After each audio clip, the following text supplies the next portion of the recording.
इधर रोड भी डूब गया है। इधर देखिए बड़ा सा झाड़िया है और चारों तरफ आपको पानी ही पानी दिखाई देगा।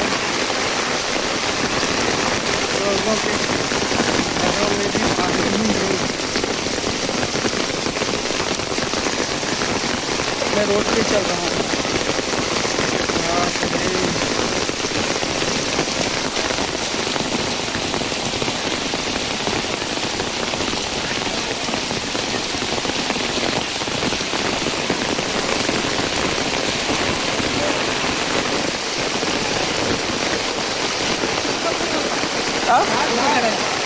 रात में ही गिरा।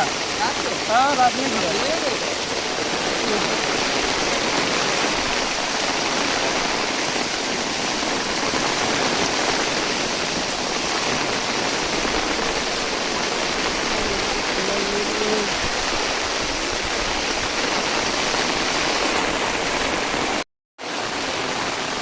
चारों तरफ पानी ही पानी डूब गया है। इतना खतरनाक बारिश गिर रहा है यहाँ पे। बता रहे हैं कि इधर पूरा गांव भी डूबा है। देखिए